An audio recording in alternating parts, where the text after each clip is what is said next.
Well, good evening and welcome. Must be Wednesday night, Mill Valley Zen, and many of us are in the 3-month practice period.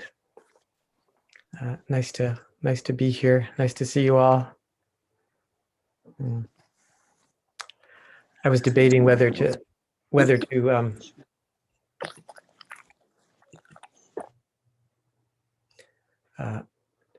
say anything about my experience watching the news tonight. I felt so happy. I haven't felt happy watching the news in a long time, but intelligent people talking about climate change, like, what's with that? And I really I don't mind being political, but I have to say, I don't think it's political. I think it's a lot like, I don't know, maybe at some point it was probably controversial whether to, to treat polio or to have people in hospitals use germicides and wash hands. The idea, crazy science idea of the germ theory, or even the crazy ideas about the earth not being flat, but to me it's just it's really science, and that science is now being I don't know, I hope little by little taken out of the political realm.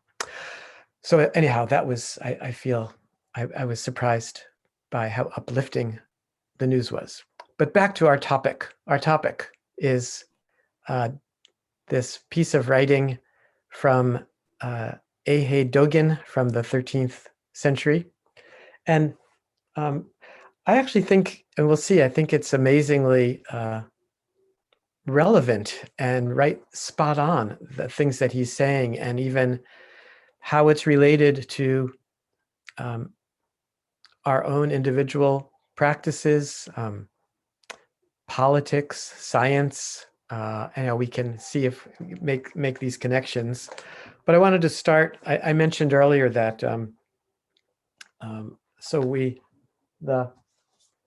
the main suggested text is this book called Realizing Genjo Koan by Shohaku Okamura. And again, none of this is all just, if this is of interest to you, I think it's a really really good, accessible book. This other book is another text about the Genjo Koan, and I wanted just to read. This has commentaries by 3 different Zen teachers. One of the Zen teachers being Shunryu Suzuki, who was the founder of the San Francisco Zen Center.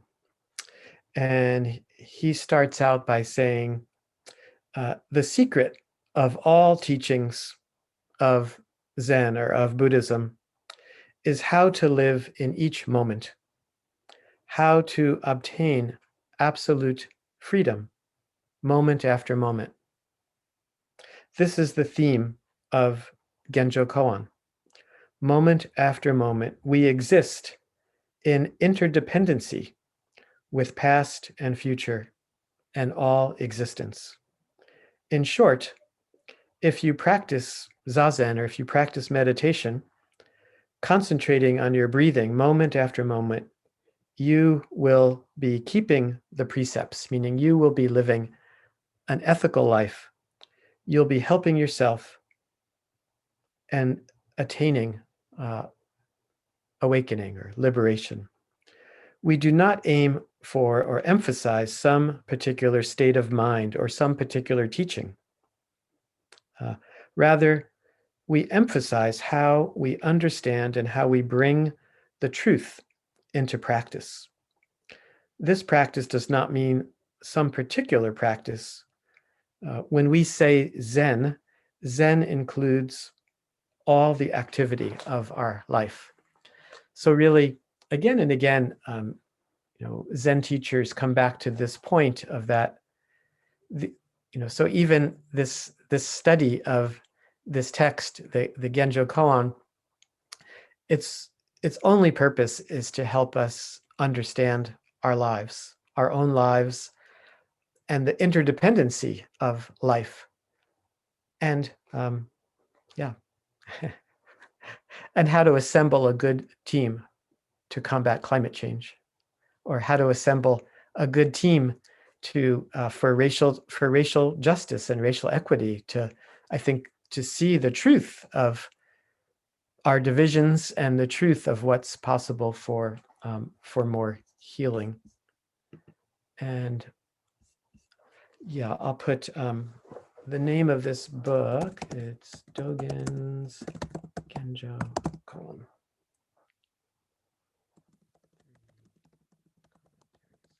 Just put into chat the name of the second book. The first book is called Realizing Genjo Koan. Those are the two books. So we started by talking about the title Genjo Koan, and then last week I talked about the first 3 lines of this essay by Dogen, and talking about how the first line was a summary of the original Buddha's teaching, the second line being a summary of the Mahayana teachings, or the kind of the Heart Sutra, the wisdom teachings, and the third line being kind of this radical inclusiveness, or Dogen's teaching. And tonight I wanted to talk about the next paragraph in this essay, which I think are quite most of this writing, I think, is quite beautiful. This paragraph, I think, is particularly poetic and beautiful. So, and I'll read, and again, this is, there are many different translations. This is the translation in Realizing Genjo Koan by Shohaku Okamura. And he says, "Therefore, flowers fall even though we love them. Weeds grow even though we dislike them. Conveying oneself toward all things to carry out practice enlightenment is delusion. All things coming and carrying out practice and enlightenment through the self is realization. Those who greatly realize delusion are Buddhas. Those who are greatly deluded in realization are living beings. Furthermore, there are those who attain realization beyond realization, and those who are deluded within delusion." So there's a lot here, and again, I would say that I'm just giving you, my understanding. I've heard, I've taken several classes where Shohaku Okamura has unpacked some of Dogen's writing, and it's incredibly sort of multifaceted, and I'm not a Dogen scholar. There are actually very few Dogen scholars, but I'll kind of talk about my take on these words. And I think, where he says, flowers fall even though we love them, and weeds grow even though we dislike them. I think this is a statement of kind of radical acceptance of what is. Maybe another way of saying this line is what we want, right? He uses flowers as a metaphor for things that we grasp after. And even though we grasp after things don't turn out the way that we want. We can't have everything that we want.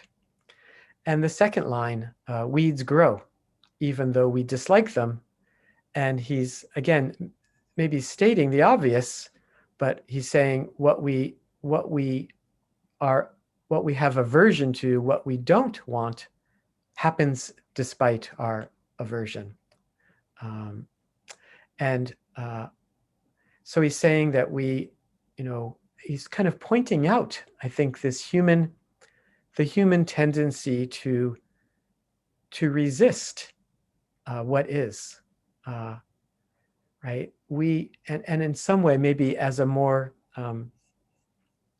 stating it more positively, I do think I had a meeting this morning with some of you may be familiar with Kristen Neff, who she is a psychology professor, Austin, Texas, who wrote a best-selling book called Self-Compassion. And self-compassion and compassion in general, in a way, are practices of radical acceptance. And it's really interesting to see our subtle and not so subtle ways that we resist what is, right? So this is, I think, what Dogen is pointing out here, right? That flowers fall even though we love them, right? That people get sick, people get hurt, people disappoint us, even though we love them. And that, weeds grow even though we dislike them. Politicians come into power even though we dislike them. All kinds of things happen. We get cancer cells grow in our body, or things happen even though we dislike them. So I think he's suggesting a kind of radical acceptance. And the second line, conveying oneself toward all things to carry out practice and enlightenment, is delusion. All things coming and carrying out practice enlightenment through the self is realization. So in some way, this is, I think, just a statement about the self and selflessness. And so when he says, that when we see the world through the lens of self, this is delusion. And when we can let go, or when we can go beyond ourself, this he's saying is a path toward freedom, toward awakening. And then the next line, interesting, right? Those who greatly realize delusion are Buddhas, and those who are greatly deluded in realization are living beings. So here he's making a statement about, again and again, I think, seeing our own delusion, and that our own biases, our shortcomings, the way that we fool ourselves, and he's saying that right, there are those who attain realization beyond realization, right? So that it is this aspirational statement, I think, to that real freedom is possible, and being incredibly stuck in a delusion within delusion is also possible. And I also just wanted to read in Shohaku's commentary on these lines. He says,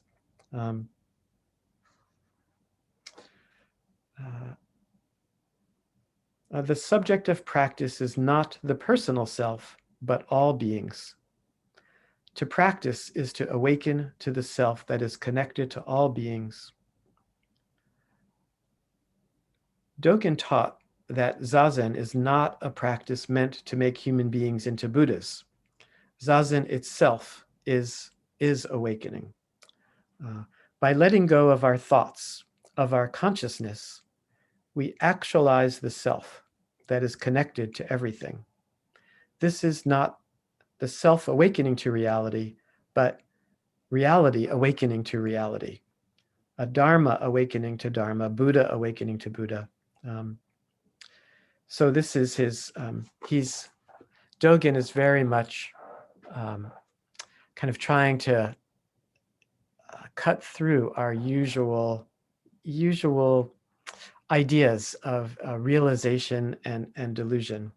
So he says, it is through this practice, through the practice of meditation, that the universal and interpenetrating reality manifests itself.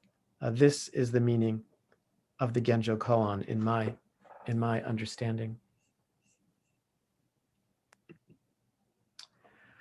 And maybe that's enough for now.